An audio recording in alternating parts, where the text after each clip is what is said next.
Magandang buhay. Good morning, good afternoon, and good evening, everyone. Welcome to our Sunday Fellowship. We do this every Sunday as our way of acknowledging the Lord na siya talaga ang source ng lahat.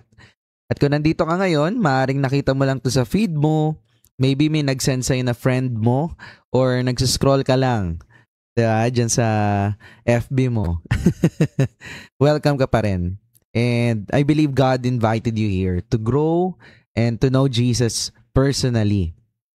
No specific religion, just pure relationship with God. And I know tonight, medyo maulan, may paparating pang bagyo, pero kahit ganito yung panahon, we're still here. Worshiping together kasi kahit may bagyo sa paligid, si Lord steady pa rin sa throne. And our topic tonight, sobrang sakto siya, no, sa panahon natin ngayon because this is a season of anticipation.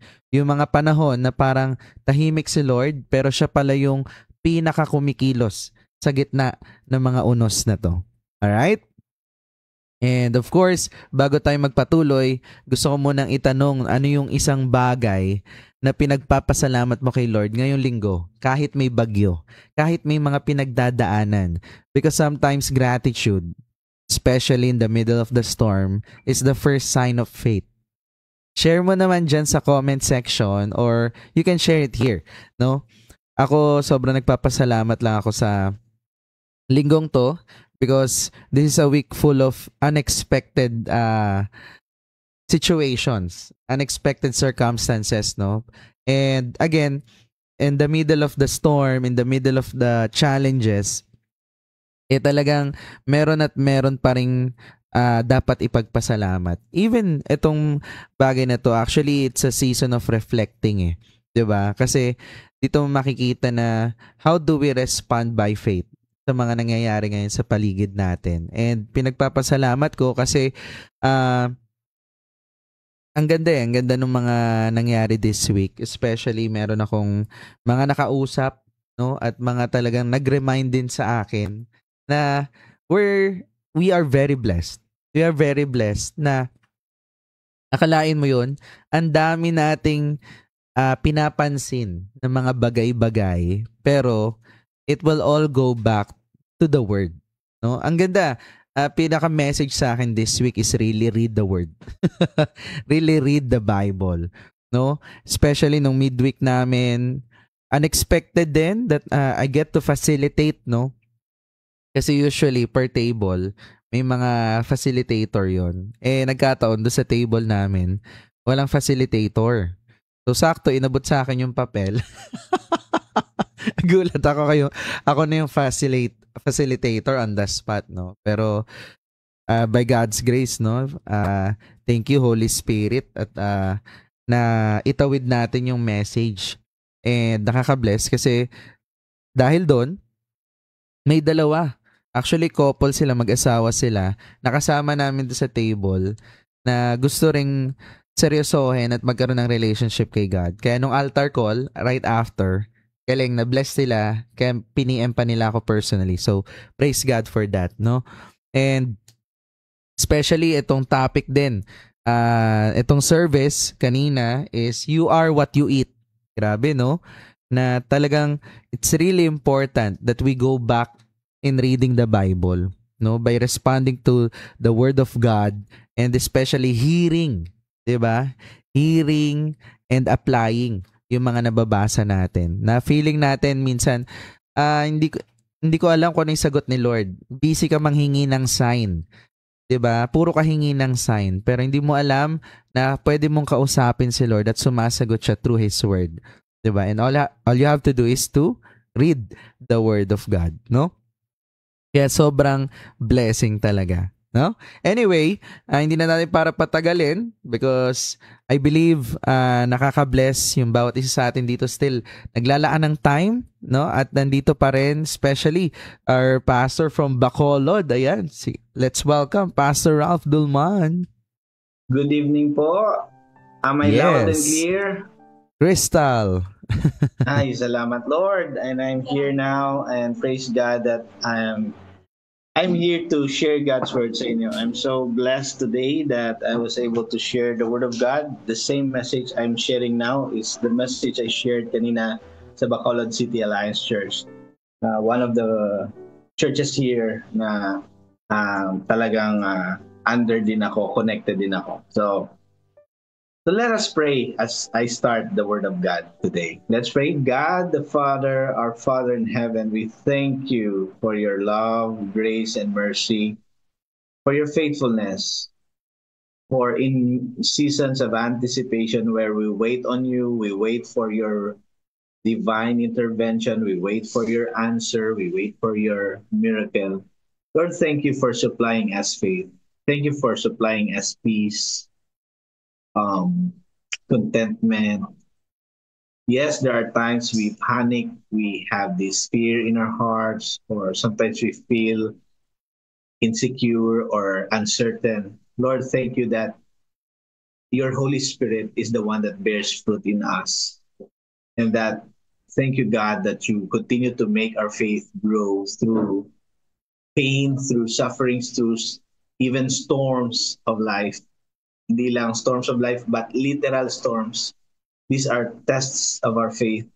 And even you have a message for every season. And today, as we talk about a season of anticipation, season of waiting on you, Lord, may continue to instill in our hearts gratitude and thanksgiving that in every season, as we wait on you, there is always breakthrough in the name of Jesus. Be with us in Jesus' name. Amen. Again, thank you, Lawrence, for this continued kahit may bagyo. No? I pray na hindi mag-brown out sa inyo or sa amin dito no? Kasi lumalakas yung hangin. I pray na tuloy lang tayo as we continue to share God's word. So, this week has been a busy week for me. Kaya hindi ako naka-record ng sermon because, which is good din dahil nandito ako ngayon sa inyo. I was able to hear testimonies of a family na nagpaalam ako na i-share ang kanilang testimony because Lawrence, one of my leader, may pinsan ako na ang asawa niya, ang wife niya, may twin.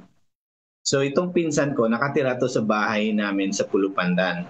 Pero meron siyang twin na nandun sa La Carlota, dito yan sa Negros, La Carlota City, Barangay RSB. Isa sa mga talagang na-wash out po ang kanilang bahay. So nag-testimony sila.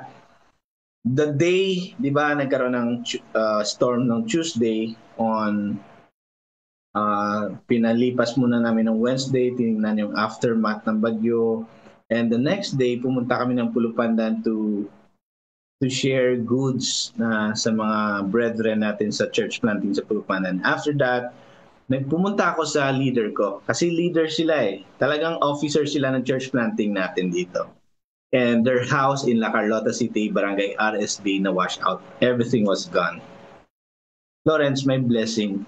During our debriefing, kwento ng family, ng nanay, yung experience niya, diabetic yung nanay, senior citizen, pati yung tatay, na bigla na lang tumaas yung tubig at yung bubong nandito na sa ulo nila, bali umakyat sila at yung tubig nandito na. So they're just breathing with little space over their head. There's a miracle na meron pang opening doon sa gilid ng kanilang wall. And kahit medyo mahirap makalabas, pinilit nilang makalabas. At para makalabas yung parents nitong leader ko, one of my leaders, na that time kasama niyang parents niya, ang twin niya nandun sa Pulupandan nga, na hirapan din mag-contact, hindi makontak, grabe yung fear din na anong mangyari sa kanila. And so, lumusong pa pababa yung babaeng ito na parang middle ages, sabihin na natin mga 25 or 30 ang age, para lang maiangat ang kanyang parent, lalo na yung kanyang nanay, diabetic. And doon sa roof, 8 hours sila naghintay, malamig, sige yung bagyo, nanginginig. So nandun yung twin ng asawa ng pinsan ko, yung twin nun, babae, yung parents niya, nanay, tatay, at yung aso. And in that 8 hours of shaking dahil sa lamig, waiting for the rescue, kinabukasan pa sila na rescue actually. So, bumaba yung sugar at sabi doon sa story, buti na lang yung mga kapitbahay na nasa bubong din, meron pang na tabi na kahit bread or biscuit, tinapon sa kanila ang food at doon na-restore yung strength ng kanyang mama na may diabetes. Overall, nawalan sila ng bahay pero nung inisa-isa ko sila, nag-debriefing time kami. Sabi ko, let's feel that emotion, let's name that emotion. Ano ang mga emotion nyo during that traumatic period na yon? Most of them said, we are afraid, but at the same time, we are confident that God is with us. We have, yes, nandun yung takot, pero merong akong contentment and calmness sa spirit ko. Merong peace that if this is the last time of my life and the Lord will take my life, I know God holds my life. Yun yung mga testimony nila. So nandun yung struggle and wrestle between fear and faith. Yes, kahit sino ba naman, talagang matitinag. But nandun, at the end of the debriefing, inisa-isa ko kasi sila, ang common denominator ng lahat is this. Yes, nagpanic ang iba, natakot ang iba naman, ready nang mamatay or ready nang mawala lahat. Because ang common denominator nila is this. Yes, nandun yung negative emotions, pero nandun din ang faith. Ang kanilang anchor of faith is Jesus Christ.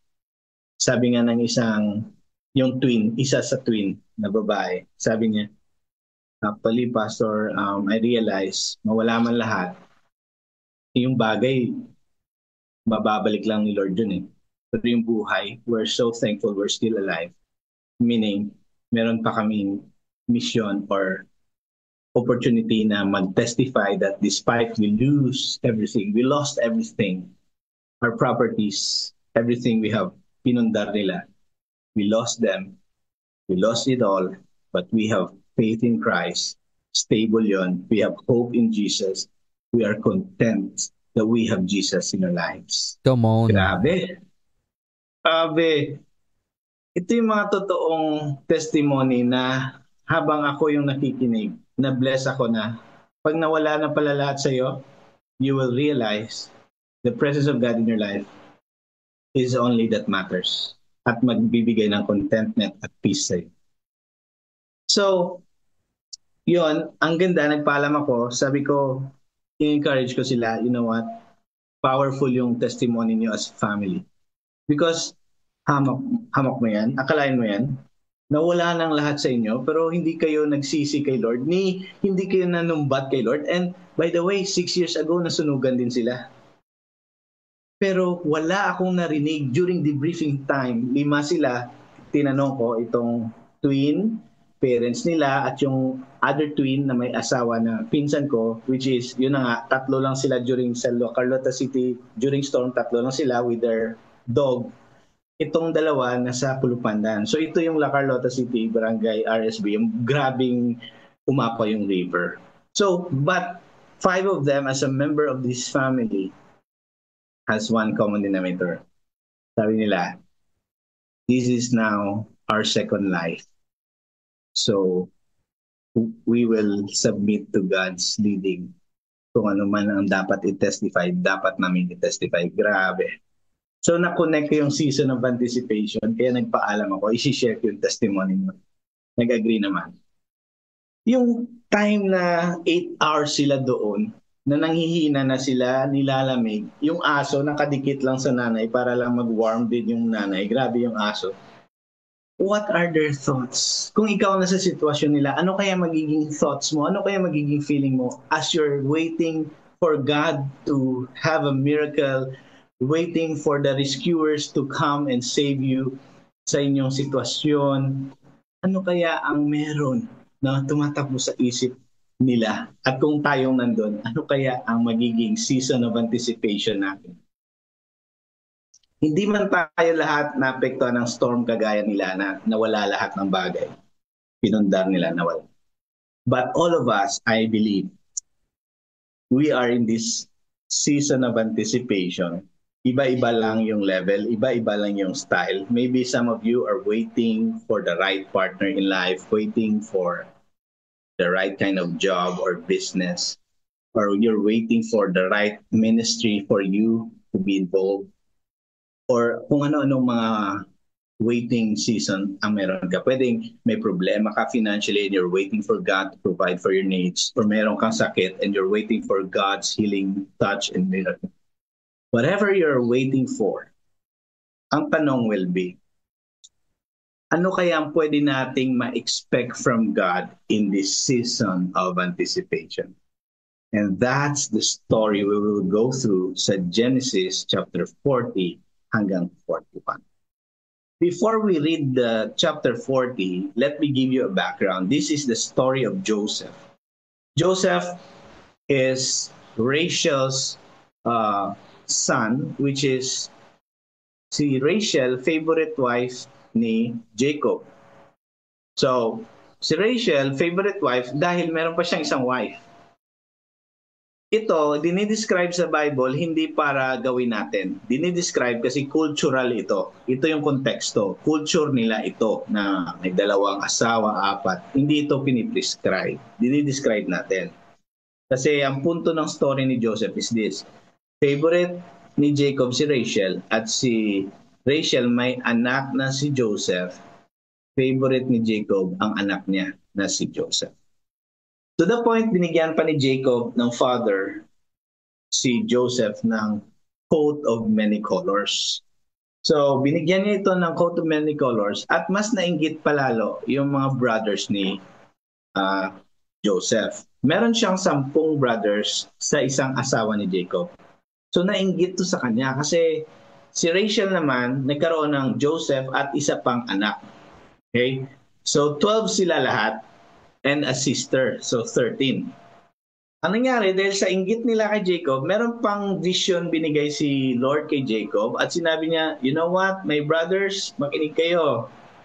One day I will rule over you. Magiging boss nyo o magiging higher ako kaysa sa inyo. And now, siyempre, mga brothers niya, anong iisipin? Sino ba to? Nagmamayabang to Yung brother natin magiging higher daw siya sa atin, boss daw siya natin, and we will bow down before him na parang mas higher ranking siya sa atin. Anong vision niyan? So, mas nainggit sila, nagalit sila, and one day, pinagplanuhan nila si Joseph na patayin. Pero dahil naawa sila, nag-decide sila na ibenta na lang sa mga Ishmaelites merchants. And you know what? Ishmaelite is still their relative kasi ang mga Ishmaelites na mga tao, anak ito ni Hagar na helper ni Abraham at ni Sarah noon. Hinanakan ni Abraham si Hagar ng anak Ishmael at yung mga descendants ni Ishmael naging sila yung mga business people or traders, Ishmael traders. So hanggang ngayon, maraming from the tribe of Ishmael, yung mga Muslims ngayon. Most of them are traders talaga. Ma-observe nyo naman yan. And so the story is this. Nung binenta na ng brothers niya si Joseph sa mga Ishmaelite traders, bali ang pinalabas ng mga brothers na galit at inggit kay Joseph is namatay siya dahil nilapa siya ng wild animal. So nilagyan nila ng dugo yung damit ni Joseph at pinakita sa father nila at nag-grieve talaga yung father nila over the death of Joseph, which is not true. Nag-lie sila. So ang daming ginawa. Binitray siya, binenta siya, nag-lie sila. No? And so ang ending, nung binenta na ng brothers si Joseph sa Ishmaelites traders, ang nangyari, ang Ishmaelite traders, binenta din ito si Joseph kay Potiphar, which is one commander of the king of Egypt. Ang tawag sa king of Egypt is Pharaoh. So yun ang tawag sa kanila, Pharaoh or king nila yon. So si Pharaoh, meron siyang commander na si Potiphar. So si Potiphar, nagkaroon ng slave na pangalan Joseph. Marami siyang slave, pero si Joseph ang pinakamagaling. Dahil Joseph, naging maganda yung performance niya, maganda siguro yung kanyang pakikitungo sa ibang tao, lalo na sa boss niya, si Potiphar. So medyo na umangat siya sa iba pang mga slaves. So parang mas boss siya actually sa mga iba pang slaves ni Potiphar. And dahil yon sa the presence of God is with Joseph. No? Kahit ano pang nangyari sa kanya, iba-ibang season na nangyari sa kanya, God is with Joseph. So maganda yung performance niya. So medyo napopromote siya no, sa kanyang pagiging slave or servant.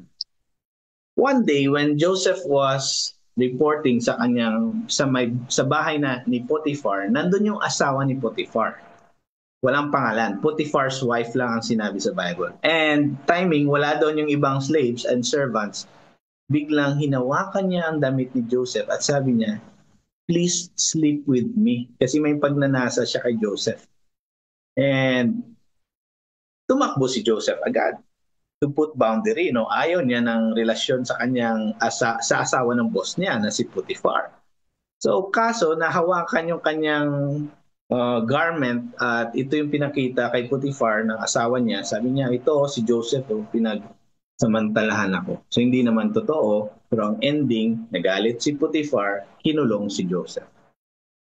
So yan ang story. So nung nasa kulungan na siya, punta na tayo sa Genesis chapter 40 and we will learn about what can we expect from God in our season of anticipation, in the season of anticipation. And here's the story. Okay? Please follow with me kasi napakaganda nito. Sometime after this, the cupbearer of the king of Egypt and his baker committed an offense against their Lord, the king of Egypt. So merong right hand ang king of Egypt. Si Pharaoh, meron siyang right hand na cupbearer and another chief baker. Chief cupbearer at chief baker. Ang cupbearer po, siya po nag-taste lahat ng iinumin na wine ng Pharaoh or kakaining pagkain. Pag walang poison, then bibigay niya kay Pharaoh. So trusted na tao ito. Ang chief baker naman, siya yung sa mga bake ng food and lalo na pag-bake ng bread para sa Pharaoh or sa king of Egypt. One day they committed sin and they were also imprisoned. At nagkataon, kasama nila si Joseph sa kulungan. Ang kulungan, yun ang bahay ng captain of the guard. At yung captain of the guard, kasi believe din siya kay Joseph, may kasama si Joseph na cupbearer, di ba, at baker. Parang siya yung naging boss doon or leader doon sa kulungan na yon. Pero hindi maganda yung kulungan na yan kasi pag sinabing kulungan, talagang merong discomfort yan. Although favored ka ng isang captain of the guard, still you are in a prison cell. And sometimes nga, ang prison cell nila hindi joke time, talagang dungeon. So yun yung nangyari. So, magkasama sila doon.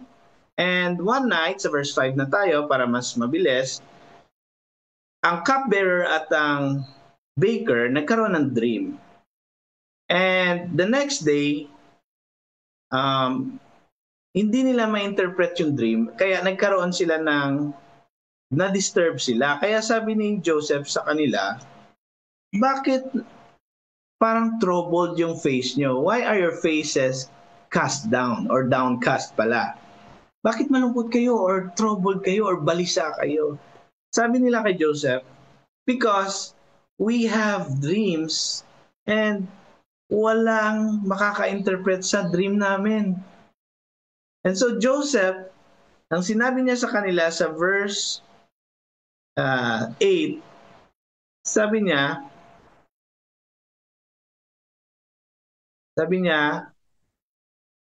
do not interpretations belong to God? Please tell them to me. Alam niyo ba na ang interpretation ng dreams niyo ay galing sa Panginoon? Sabihin niyo sa akin. And so here we can say that Joseph is so confident that in his moment or in his season of anticipation, he is confident that God is with him and God has given him the wisdom. So, nung sinabi na ng cupbearer ang kanyang dream, sabi niya, kung babasahin niyo yung verses, explain ko na lang sa inyo, paraphrase ko na lang. Ang dream ko, sabi ng cupbearer, merong vine sa aking harapan at yung vine ng grapes na yan, merong 3 branches. At yung 3 branches, biglang nagbud at nagkaroon ng bunga. At yung bunga, prines ko sa cup at yung cup, nilagay ko sa kamay ng Pharaoh or ng King of Egypt. At yung King of Egypt, kinuha yung cup na yan. Sabi ni Joseph, ang interpretation niyan is this. That 3 branches of the vine is about in 3 days, the king of Egypt or the Pharaoh will reinstate you back to your position and you will be his cupbearer again. And you will be promoted or you will be restored to your position as chief cupbearer. So, ang ganda ng interpretation. Ang next, ang baker, sabi niya naman, I have also a dream. Meron daw basket na nakapatong, 3 pirasong basket. 1, 2, 3. At sa pangatlong basket, may mga tinapay at food. At yung mga tinapay sa pangatlong basket na nakapatong sa aking ulo, kinakain daw ng mga ibon. Sabi ni Joseph, ito naman yung interpretation. In 3 days, yung 3 basket, meaning 3 days, the Pharaoh will execute you.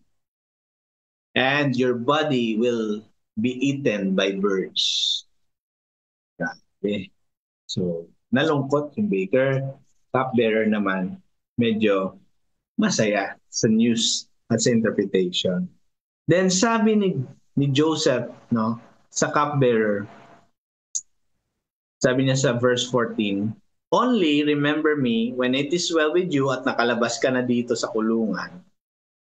Do me the kindness. Please do me the kindness to mention me to Pharaoh. Sana i-mention mo naman ang pangalan ko kay Pharaoh at makonsider itong situation ko. Sabi niya, for I was indeed stolen out of the land of the Hebrews. Kinuha, ninakaw ako doon, inabdak ako, kinidnap, binenta. And here, also I have done nothing that they should put me into the pit. O pit, ibig sabihin dungeon. And when they are in dungeon, usually meron yan silang collar dito. No? Kung sa atin, konteksto, posa, sa kanila may collar dito na may, for sure may kadena yan. Pati kamay usually or paa meron din. Pero ang klaro dyan, sa neck talaga meron. So ano nangyari? With this, nagkaroon ng confirmation at na-affirm ng cupbearer na may wisdom talaga si Joseph galing sa Diyos. Pero, ang sad lang, kinalimutan niya si Joseph nung nakalaya na siya. So, nag-try si Joseph sa 14, kita niyo? Effort ba? Sariling effort na sana makalabas ako dito, please tulungan mo ko. Di ba minsan tayo din, most of the time pala, hindi lang minsan, we go to people, to our connections, we trust people that our problems will be solved. But most of the time, people will forget their promise and they will not even try to fulfill their word or promise to us. So ito, kinalimutan si Joseph nung nakalaya na ang cupbearer. At yung isa talagang pinugutan na yun ng ulo or binitay na. Okay. So, what can we learn from here? Number 1. In season of anticipation, like Joseph, we too, as children of God, as servants of God, as people of God, as His church, we too will be given discernment. That's number 1 truth. Discernment during dungeon experience. Dungeon is not a good place. It's a dark place, painful place, you will suffer in that place, it's not a comfortable place. Hindi man literal na nasa dungeon ka ngayon, are you in your darkest moment? Meron bang moment ngayon sa buhay mo na nasa dilim ka? Maybe you're groping in the dark, you don't know what to do, you don't know where to go, hindi mo alam hanggang ngayon anong direksyon talaga ng buhay mo. Hindi mo alam na ginagawa mo na lahat, bakit hindi ka pa rin happy? Hindi ka happy, hindi ka contented. And hindi mo rin alam bakit nangyari itong mga storms na ito. And as I was thinking sa family na nakausap ko nga na one of those, yung twin na yon at yung asawa niya na cousin ko, leader yon ng church planting natin. Officers yun. For sure, nagtanong din sila, no? Bakit kaya nangyari to sa atin? Pero maganda, when you have the discernment of God, and you will understand the why, the reason why it happened to you, why you go through that pain, why you go in that dungeon experience. You were, like Joseph, you were betrayed by your closest family, betrayed by your friends, betrayed by your trusted people. You may be slandered, ginawan ng hindi magandang storya, katulad ng wife ni Potiphar. You can be on that dark dungeon in your life right now. Or financially, you are in dark situation. In your marriage, you are in dark situation. You are in, nakatanikala ka ngayon spiritually. Merong mga bondage sa life mo, kasalanan, bisyo, addiction, hindi lang sa drugs, kundi kung sa ano-anong bagay. And still you find yourself empty and meaningless. You know what?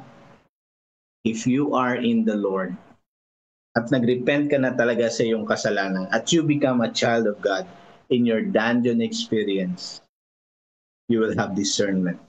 And when you have discernment, you will understand why. And you will not be bitter. At narinig ko mismo sa words ng family na yon na nandun si Ma'am Sheila, ang tatlong anak ko, when we do this debriefing sa kanila, narinig ko sa kanila na hindi nila kailanman sinisi si Jesus. Hindi nila sinabi, ano ba to? We serve you, Lord. Nangyari to sa amin. Bakit nawala yung bahay namin, yung mga ari-arian namin, yung mga gamit namin sa bahay? Yung may bago pang motor doon, Raider, ganun din, wash out din, puno ng putik. At call center din siya. For sure, lahat ng gadgets niya nandun sa kwarto, basa. So, but with the discernment of God or the wisdom that comes from Jesus, you know what? When you understand the why, when you understand the reason why it happened, you are content. Like those family members na debriefing namin, naging kontento sila, peaceful sila, hindi na sila takot ngayon mamatay. Because even if they lost everything, they know they have Jesus Christ in their lives. That's number one. Number two, going back to Joseph. When Joseph was able to interpret those dreams of two of the chief baker and chief cupbearer, later, meron ding mga merong instance na ang Pharaoh naman nag-dream. But after this, I know may verse pa ito, discernment. Let's show it. No? A young Hebrew was there with us. And anong sinabi? When we told him, he interpreted our dreams to us, giving an interpretation to each man according to his dream. And as he interpreted to us, so it came about, naging totoong interpretation. I was restored to my office and the baker was hanged. Now, because of this testimony of the cupbearer, naalala niya na si Joseph this time, no? Na-promote si Joseph. Wow, sabi niya, he interpreted our dreams to us. Kaya ako na-promote. At yung interpretation niya sa baker na he will be hanged, totoo rin po, na-hang din siya. So because of this, na-promote, nag-progress si Joseph sa kanyang posisyon from being a slave. No, naging promoted na siya. And meron pa bang next verse dito? Yan. So na-promote siya, and to cut the story short muna, na-interpret niya rin yung dream ni Pharaoh. Nagkaroon pa siya ng wisdom, di ba? Discernment yung number one. Wisdom kung paano matugunan ang coming na famine, 7 years of famine. Ang wisdom na binigay niya is, in 7 years of abundant harvest, dapat 1/5 or 20% of our harvest every year, dapat iset aside natin 20%. Hanggang matapos ang 7 years of abundance, yun yung dream ni Pharaoh. Kasi 7 cows na mataba at 7 cows na payat. After 7 cows na mataba, abundant harvest, there will be famine. So ang suggestion ni Joseph, based on the discernment and wisdom of God given to him, that's number one, na truth natin, ay talagang naging effective ang kanilang pagtugon sa coming famine sa Egypt, which is na-bless pa yung mga nations and kingdoms around them na bumili ng bigas kay Joseph. So na-promote siya. So kaya nung nagkaroon na siya ng asawa na Egyptian, kasi binigyan siya ni Pharaoh ng Egyptian wife, ang second child niya, pinangalanan niya Ephraim because sabi niya, ang meaning ng Ephraim kasi pala, it is because God has made me fruitful in the land of my suffering. Sabi ni Joseph, naging mas fruitful ako nung nag-suffer ako. And this is it. This is the second truth. There is development. There is fruitfulness. There is progress in our faith when, as we wait on God's deliverance. Kanina, there is discernment in our dungeon experience kung you're going through problems as a child of God, as a son of God, as a daughter of God, as a people of God. There will be discernment. And number two, there will be development, progress in our faith, growth in our spiritual lives as we go through, as we wait on God's deliverance. Grabe. Pinangalanan niya pa ang anak niya ng Ephraim kasi para ma-remind siya palagi, I became more fruitful when the Lord allowed me to go through this painful experience. Is this not connected sa John 15? Di ba connected ito? Sabi ni Jesus sa John 15, this is an Old Testament verse and John 15 is New Testament. Sabi ni Jesus, John 15, I am the vine and the Father is the gardener, the vine dresser. And you are the branches. Those branches without fruit will be cut off and later sa verse 6, sinabi niya, will be casted on fire and be burned. Pero yung branches that has little fruit, they will be cut, they will be pruned so that they will bear much fruit. And this is a correlation. This is a very strong connection between this story of Joseph to the vine dresser who will prune the branches that are connected to Jesus, because Jesus is the vine, the grapevine, and we are the branches. And the gardener will prune us, will cut every branches that bears only little fruit. And when God takes something from us, we grow more in our faith, we become more Christ-like in our faith.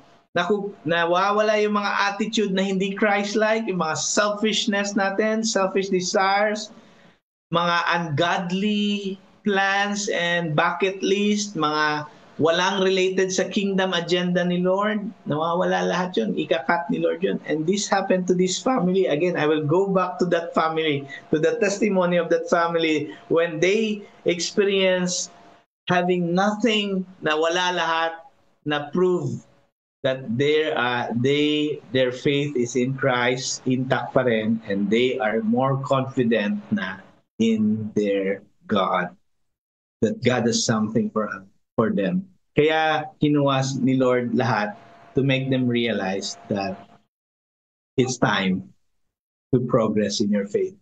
It's time to make you realize that even if without these things, without your house, without everything now, without your things that you have inimbak mong mga bagay sa buhay mo, wala yun lahat kingdom relevance. Wala yun. Ang may relevance ngayon is your testimony when you have nothing, when the Lord took away everything. Sino ka ngayon? And they realize they are still God's disciples and their love to God never faded. Actually, it made them more stronger in their love towards God. And their commitment now is more growing because of what happened. So, the more God prunes us, thank you for the verse, Lawrence. The more God takes the branches that only bears fruit, the more we will be more fruitful. Diba? Sa verse 5, I am the vine, you are the branches, whoever abides in me and I in him, vice versa po yun. He it is that bears much fruit. For apart from me, you can do nothing. And so that's what happened. When the Lord takes something from us, it's because He wants us to grow. Our growth and development will always happen in pain, in tears, in our downfall, in calamity, in tragedy, even in our traumatic experience. Nagkaroon po sila ng trauma sa family. Nasunugan sila last 6 years ago, nasunugan na sila, na ulit-ulit after 6 years, ito naman, nawala lahat because of flood naman. But again, it was proven and they realized, kahit pala wala tong lahat na ito, I'm still content in the Lord because I know things will just come back. And to have my parents alive with me, okay na kami, na buhay pa kami lahat. This is an opportunity to share the gospel and to be more serious in our commitment to Jesus Christ. Ang galing! First time ko naka-witness ng great faith. Yung mga tao pala na hindi nagsasabi, I have a great faith. Or hindi naglo-look down sa iba. You know what? Ang liit ng faith mo, kaya ka nawala ng bahay. You know what? Yung mga taong yun yung may small faith. Pero itong mga taong nagsabi, I'm still content in the Lord even if I lost everything. Actually, they are people who have great faith. No? Kaya yung mga naglo-look down sa iba, kaya ka nawala ng bahay sa storm eh. Kaya ka nawala ng kotse sa bahay kasi kulang faith mo eh. Kulang kapit mo kay Jesus eh. Nakalimutan mo, He is the vine. Hindi ikaw yung kumakapit. Actually, siya yung nag-allow sa'yo na maging connected sa Kanya. Huwag tayong magmayabang. Kasi yung naglo-look down sa iba, sila pa actually yung small faith. Pero itong family of 5 na nakita ko, nung nasabi na, we lost everything but our faith in God is there. Again, it was all by the grace of God that their faith in the Lord grew significantly after the traumatic experience. So that's it. There's discernment, there's development, and lastly, in the life of Joseph, there is divine promotion. Divine promotion as God widens our influence. Alam mo, kaya ka inaangat ni Lord, hindi dahil ikaw yun eh. Yun ay dahil the Lord wants you to influence others. And that your influence, sana as you become more influential in your faith, in the community, in the business, wherever you are, in the society, whatever position you have in the society, as you become more influential person, sana we tell people, you know what, I reached this promotion. I was divinely promoted by God, and it's all by His grace. It's all God, not me. And you know what? It happened to Joseph. Because God is with him. There was a point even when Pharaoh told all the Egyptians, during famine, 7 years of famine, si Joseph puntahan nyo, siyang may alam. So there is a divine promotion na even yung Pharaoh na-recognize that Joseph is more wiser than him and God is with Joseph. No?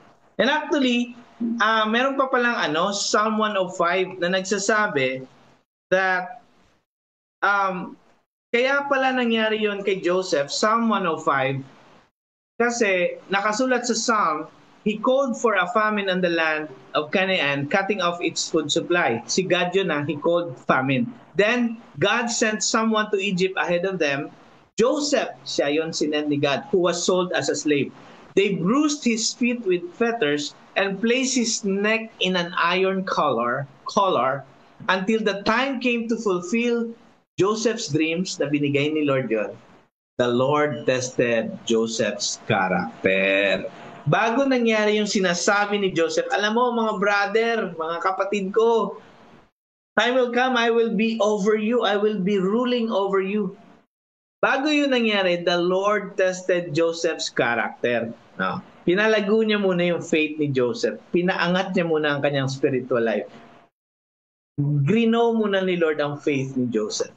So nagkaroon siya ng discernment, development, and nung na-hone ni God, H-O-N-E, na-hone ni God ang kanyang character na maging more Christ-like or maging godly, doon siya inangat ni Lord. And that's divine promotion. The Lord will test your character. Not because the Lord doesn't know about your character. Take note, He knows who you are. It's for you to realize na ang mga karakter mo pala noon nung wala ka pa kay Jesus, napakasagwa, nakakasuka yung attitude mo, ang pangit ng pagka-self-centered mo, ayaw ng tao sa'yo kasi pala you are full of yourself, ang yabang mo pala. Ganun pala yun. The Lord will test your character, hindi dahil hindi alam ni Lord. Yes, alam niya, kilala ka niya from head to toe. From within yourself, siya ang creator natin eh. So alam niya kung sino ka. Tinitest ka niya, hindi dahil hindi niya alam. Tinitest niya tayo, kundi dahil para tayo, mabago yung character natin, maging more Christ-like tayo, maging humble tayo, like Jesus, at tayo mismo mabago. And ang mga tao sa paligid natin, mapansin nila yon. Iba na talaga si Lawrence, no? Noon ganito siya. Iba na pala si ganito, si ganyan. Okay? So, ganoon. The Lord will test you, hindi dahil hindi niya alam. Tinest niya, hindi para malaman ang heart mo. No, He knows your heart. He knows your character. He tests your character. It's because you are not Christ-like. You say you go to church, you sing praises every Sunday, but di naman nakikita si Jesus sa'yo. And so He will allow you to go through painful experience. He will allow you to be betrayed sometimes, to be in the dungeon experience before He divinely promotes. Now, divine promotion is not about money. Divine promotion is about God putting you into a situation, into a position, so that people will see the goodness of God in your life. And again, 7 years of famine began. There was famine in all other lands, but in the whole land of Egypt, there was food. It's because God used the wisdom of Joseph, which that wisdom came actually from God. And all the world came to Egypt to buy grain from Joseph. Hindi kay Pharaoh. Kay Joseph, Hebrew, foreigner in the land of Egypt. But siya ang, pangalan niya ang umusbong. All the world daw, ibig sabihin, yung mga karatig na kingdoms na bumili ng grain, they bought grain from Joseph, not to Pharaoh, but to Joseph, because the famine was severe everywhere. So again, it was God who lifted up Joseph in that position. There was a time when Joseph tried to lift himself up out of the situation, to promote himself, to promote his name. He used his connection, he used his portfolio. Sabi niya sa cupbearer, you know what? Diba? I was kind to you. I interpreted your dreams. Please be kind to me as well. And please do me kindness to the Pharaoh. Mention my name to him. Sometimes, like Joseph, we try to get out of the problem on our own effort, on our own ability, on our own connection, thinking that these people will really help us out of our problem. But most of the time, they will fail us. But the people we trust so much to bail us out of the problem, to get us out of the problem, like the cupbearer, they too will not remember us. They will forget us. They will even forget what they promised for us and to us. May mga taong nagpa-promise sa atin, but you know what? Only the promise of God will come true in your life. So trust God, not the people. Okay? And there's a verse also that says here, the reason the dream was given to Pharaoh in two forms, dalawang klaseng vision, the 7 fat cows and the 7 thin cows, but because ginawa ni Lord yon, because that matter has been firmly decided by God, and because it was decided by God, God will do it soon. Tandaan niyo yung word na decided. Meron yan sa Hebrew na meaning. Ang meaning ng decided sa Hebrew is, pag pronounce mo, kuun. Kun.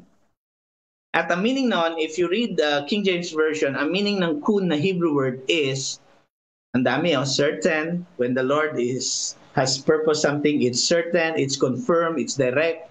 Faithfulness of God is there. It is fashioned by God or designed by God, firm, fitted, dami yan. Preparation sa dulo, ready, right, stable. And sa NASB, if you read the Bible NASB, yung kun na yan, kuun or kun na yan, ang meaning yan sa NASB is established, prepared, established ulit, set, ready, steadfast. When the Lord allows something in your life, it's not a plan B. It's already established. It's already decided by God before the creation of the world. Ang nangyari sa buhay mo ngayon, if you go through that dungeon, as you go through that darkness, as you go through that painful experience and traumatic experience, it's not an accident. The Lord already decided, determined that that thing will happen so that His glory will rise and be lifted up as He also lift up your position, your function, as God also lift you up from the mud of your situation, problematic situation. As He gives you breakthrough, His name will be lifted up because whatever is happening in your life, it's already decided by God. And so here's the one big truth. To sum up the three truths, in our season of anticipation, there is discernment or wisdom from God, there is development from God, and there will be divine promotion from God. And take note, when God divinely promotes you, no one can stop you. But if you are proud, He will also demote you. Now, this is the final truth for us tonight. Ang dami nating natutunan. But this is the final truth. Our dungeon experience, our painful experience, our deep grief that we have gone through, our problems, our struggles, our setbacks in life, our bondage in life, our prison cells in life. We went through that because it's divinely determined by God, designed by God, and directed by God even before the world began. And these things happen because this is for our growth, and for His glory. So your pain is actually your testimony. It's not wasted. It will not be wasted if we truly repent from our sinful life and start to obey God like Joseph. Now, even if we are betrayed, slandered, done things that are not, yung mga injustice sa ating buhay, di ba ginawa din naman yan kay Jesus noon? Injustice, kinulong, minaltrato. But you know what? All of these are determined already before the world began, designed by God, directed by God, every detail of it.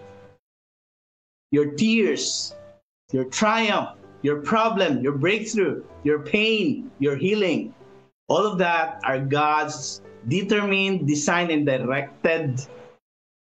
He allowed that to happen for your growth, for your fruitfulness, for your development, for you to become more Christ-like.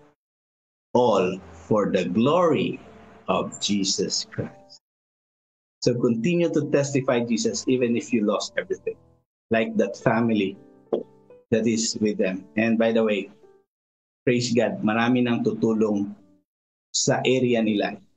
Kanina after I talked to that Bacolod City Alliance Church, Lawrence, a couple doctor approached me to connect with other doctors to accumulate their resources and bring that to that barangay. Hindi ko hiningi yan, Lawrence. It was God's direction, God's determination, all for the glory of God. We are just channels. And so help us pray to help that barangay. Isa lang, hindi natin kaya lahat ng barangay. Hindi natin kaya lahat ng Negros. Hindi natin lahat ng Cebu. Yung kung 10 lang kaya natin or 20 lang kaya nating tulungan family, okay na yun. Because every trauma, every tragedy has a message, and that is Jesus Christ allowed this for our growth and for His glory. God bless you all. Praise God. Nakaka-bless. Galing. Kaya talaga pinag-share ka ngayon dito pas ng live. Para makwento mo sa amin yung napakagandang testimony, no? At talagang fresh ha, na ang dami. Nakita naman natin sa news, no? Na nakakabagabag talaga, pero imagine, may mga ganong story, no? In spite of their pain, their situations, and their circumstances, is merong mga ganong klaseng tao na they're really at peace with God, no? Galing, no? Ako nabe-bless lang ako dun sa dungeon experience na ang galing eh. Isa to sa mga paborito kong story sa Bible, no? Si Joseph, no? Isa sa mga highlight dyan is yung nilayuan niya yung temptation. Pero ang ganda, no? Meron palang ganitong wisdom, yung anticipation. I love that. Kasi usually yun yung pinaka-highlight kay Joseph, eh, no? Ang galing na kahit nando siya sa prison, again, yung dungeon sa panahon na yon, hindi po yan katulad ng kulungan natin ngayon, no? Na yung iba mas masayang nakakulong kasi kumakain yun 3 beses sa isang araw. Pero during that time, kung walang tutulong sa'yo, wala kang sponsor, walang susuporta sa'yo, wala, mabubulok ka talaga dun sa kulong. Yun yung literal na mabubulok ka sa kulungan. 'Di ba? Pero ang galing that he still listened. He still listened to God. Still interpreted dreams, 'di ba? And nag-serve pa rin talaga siya. Ang galing, no? Test of faith talaga eh. Na kapag nasa gitna ka talaga ng mga sitwasyon katulad ng family na kinuwento ni Pastor, no? Doon mo talaga mas maririnig eh kung sino yung tunay mong pakikinggan. 'Di ba? Kumbaga may kasabihan kami dito sa business na yung true character, hindi naman yan natetest sa panahon na nandun ka sa taas, no? Na you have all those achievements, you're really earning good, no? Multi-awarded ka, hindi eh. Matetest talaga yan sa panahong walang-wala ka. Sa panahong sagad na hirap ka na. Kaya ang ganda nun, no? Kung sino yung doon mo maririnig kung sino yung tunay mong pakikinggan. Yun, makikinig ka ba doon sa takot mo? Again, it's normal. Tao tayo, natatakot tayo. But then again, now that we have the Lord, di ba? Nasa atin na siya eh. So, sino mas pakikinggan mo, yung takot mo ba o si Lord? Di ba? Lalo na pag nandyan na yung bagyo. Nandyan na yung bagyo, lalong-lalo na sa mga pinagdadaanan mo. 'Di ba? I don't know kung ano yung mga struggle na parang bagyo sa iyo ngayon, 'di ba? Or kung sa business, baka wala kang retail, wala kang sales, wala kang client. Diyan mo rin talaga matetest kung marunong ka bang magtiwala kahit walang nangyayari or feeling mo walang nangyayari. 'Di ba? So instead of asking, ang galing, no? Na common denominator daw ng family is walang question kay Lord. Diba? Na Lord, bakit ganito? Lord, bakit kami? Hindi na lang yung iba. Ba't di na lang yung mga corrupt? Diba? Galing eh. But instead, nandun sila sa position na, Lord, ano yung tinuturo mo sa amin habang may bagyo? Diba? Ang galing din nun. 6 years ago, nasunugan na sila. 6 years after, nangyari na naman, wipe out. Diba? So, ang galing eh. Nandun sila sa posture na, Lord, anong tinuturo mo sa akin ngayon habang may bagyo? Diba? Or habang may ganitong sitwasyon. And, ang galing dong development, no? Yung development as we wait on God's deliverance. Imagine it, hindi lang, kumbaga, mabilis lang na kinuwento ni Paz kanina eh. Kaya ako, I suggest you read. You really read, no? Yung passage natin ngayon, yung 4th. Kasi of course, due to lack of time, di natin talaga mapag-uusapan yan lahat. Pero I really encourage you to read, no? Because yung timeline na yon, Joseph, nagintay si Joseph ng 2 taon. 'Di ba yung pamula doon sa kulungan na uy, baka pwede mo naman sabihin kay Pharaoh. 'Di ba? May pabor eh. Pero alam mo ba 2 years yun bago siya naalala nun nung na-promote yung cupbearer. Minsan parang ganun din tayo. 'Di ba? We are praying, we're waiting, we're hoping. Pero si Lord hindi yan nakakalimot. Sabi nga ni Pastor, 'di ba? Yung tao makakalimot yan, pero si Lord hindi. Kaya wag mo sukuan yung season mo. Kahit parang matagal. Kahit parang feeling mo wala nangyayari. Kasi again, si Lord hindi yan nalilate. Kaya nga, God's perfect timing eh. 'Di ba? Ano yun yung Isaiah 16? 'Di ba na I the Lord will make it happen at the perfect time. So si Lord hindi yan nalilate. Lagi lang siyang intentional. Kaya kung kung sa tingin mo wala nangyayari sa'yo ngayon, or the results, feeling mo nalilate siya, di ba? Baka tinuturuan ka muna ni Lord ng disiplina. Di ba? Parang yung sinabi kanina, tinest muna eh. Though may promise na si Lord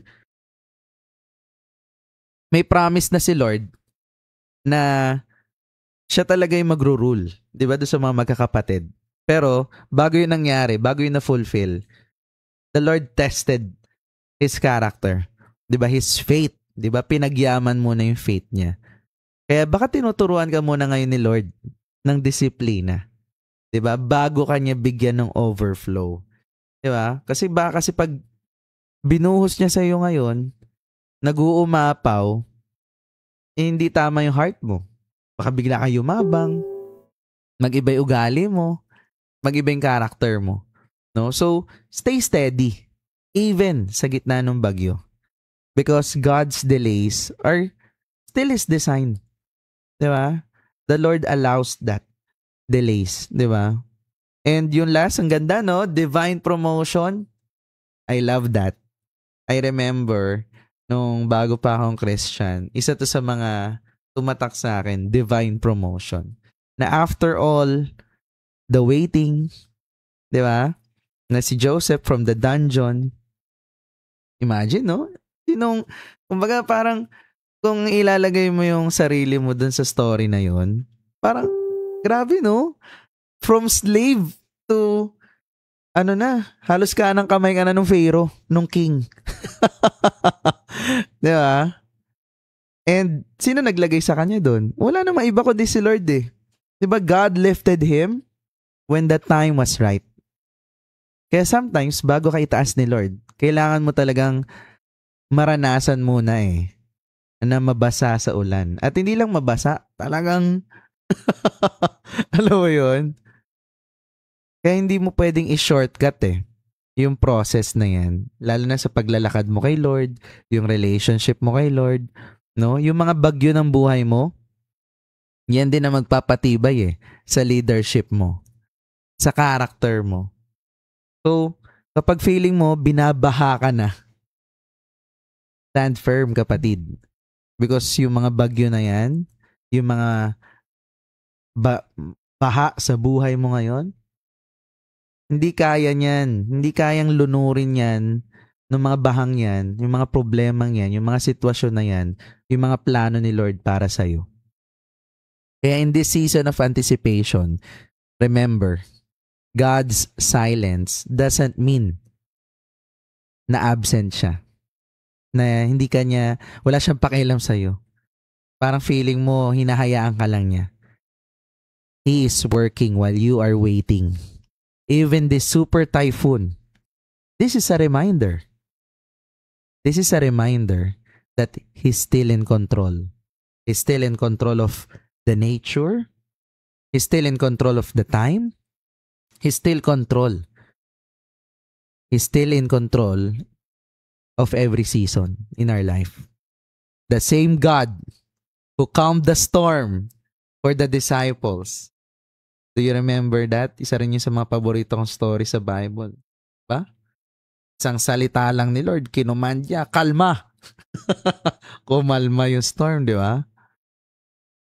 That is the same God who will protect you and who will provide for you tonight and in these coming days.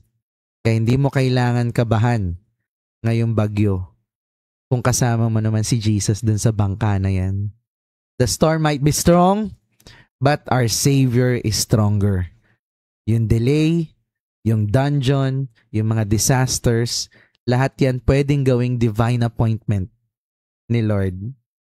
Kaya maybe, habang naririnig mo to, naramdam mo rin yung storm, yung bagyo sa buhay mo ngayon. It may be emotional, it may be spiritual, or may it be financial. Pero tonight, Jesus is reaching out to you. He's saying, kalma. Diba? Be still. Peace I give you. That the same Jesus who calmed the storm in Galilee wants to bring calm in your heart. Kung gusto mong maranasan yung kapayapaan na hindi kayang ibigay ng mundong to, ito na yung moment mo. You could pray this with me as you listen. Just close your eyes and bow your heads. And this time, kung ikaw yung taong talagang decided na gusto mo na nung peace na yon sa puso mo, pray this with me. Repeat after me. Lord Jesus, thank you for loving me. Even sa mga bagyo ng buhay ko. I admit, nagkasala ako. And I need you in my life. I believe you died for me at nabuhay na muli to give me new life. And tonight, I surrender my fears, I surrender my struggles, and I surrender my sins to you. I accept you to be my Lord and my Savior. Punuin mo ko ng peace and punuin mo ko ng presence mo. Na pamula ngayon, I'll choose to walk with you even through the storms. In Jesus' name, Amen. Kung tinanggap mo si Jesus tonight, congratulations. Nagse-celebrate ang heaven with you. Pwede mo i-comment dyan, I accepted Jesus. Or kung nahihiya ka, message mo kami privately para matulungan ka namin sa walk mo kay Christ. Kung ano yung next, we will guide you, we will pray with you, and we will walk beside you. Hindi mo kailangang harapin yung bagyo ng mag-isa. Alright? Ayun lang. Thank you so much. And Pastor Ralph. Yan. Again, another story lang, short. Last Sunday before the storm, hopefully hindi maingay yung ulan. One of our members who have breast cancer, nakasaklay dalawa. Kasi sabi ko Thanksgiving yung November eh. So, sino mag-Thanksgiving? Sabi niya, I thank God na meron akong strength na magsimba dito ngayon. Kahit hirap na yun maglakad.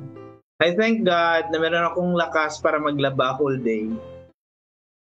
Araw-araw, o halos araw-araw, or ano man. And I thank God na kahit minsan 1 meal a day lang ako or sometimes wala, itutulog ko na lang. Or kung meron man akong tanghalian, hahatiin ko yan para may dinner pa. Kasi yung asawa ko, inatsapera na ako, ayaw niya na sa akin or inaya na. Kasi may sakit nga siya. And may inalaga pa siyang apo, grabe. Na-bless ako dahil nagpasalamat pa rin siya sa situation niya. And ito pa, pero si Ma'am Sheila at ako, na-crush ang heart namin dahil sa gusto naming tulungan siya na nag-suffer pala siya. Sometimes once a meal na once na lang siya kumakain every day pala or minsan wala. Gusto kong tumulong pero wala. Then sabi ko kay Ma'am Sheila, let's pray this week that the Lord will just provide for us na matulungan itong isang taong to. Alam mo ba ang breakthrough ni God? As we wait on God, in that short time of waiting, the Lord has sent blessing to us. And after the storm, 2 days after the storm, we're able to give help 5 kilos rice each. Hindi lang sa kanya, kundi sa 36 families. All glory to God. And we are just, like si Joseph, naging lang tayo, facilitator na yung mga tao makaranas ng abundance of God. Hindi po tayo ang may-ari noon, hindi po tayo ang nag-get ng glory. And what I'm telling you is this. Yes, there are times na hirap na yung tao, tayo hirap din. But when we listen to stories of people, we will realize God is the one calling us to reach out to them. So we have to listen to the stories of people because they have a lot of stories of their breaking, but at the same time, they're still thankful that they have God in their lives. So again, as you have the waiting season of anticipation, just wait on God, and the Lord will do it on your behalf, whatever it is. Basta it's for His glory and for your good, He will do it in Jesus. So let's pray. Panginoon, salamat sa lahat ng stories, salamat sa gospel tonight, salamat sa paalala that we have the same God, faithful Lord and Savior. His name is Jesus Christ. We may go through dark dungeons, painful experiences and trauma, but God will be faithful to give us discernment, to develop our faith, and to divinely promote us, all for the glory of Jesus Christ. Now, Lord, as I raise my hand to bless your people, wherever they are right now, whatever dungeons or prison cells they have right now, in the name of Jesus, Lord, let them experience your power and their breakthrough. Take them out of the spiritual bondage. Take them out from their sinful situation and dark situation, that they will see the light of Christ and be saved by Jesus Christ and be blessed by Jesus, to be used to be a blessing to many more around them. Lord, thank you for this online gathering, that people are hearing the gospel through this. Bless Lawrence continually as you use him powerfully. Kahit may storm, andito kami. Kahit may storm, we are willing to be used by you to proclaim the gospel. Lord, bless them. May the face of God our Father shine upon you, and the glory and the grace of Jesus be manifested in your life and reflect in your life as the Holy Spirit make you fruitful, give you discernment and wisdom, and continue to give you spiritual strength to face all the challenges as you also experience fruitfulness in the name of Jesus and for the glory of Jesus. God bless you all in Jesus' name. Amen and amen. Thank you. Glenn.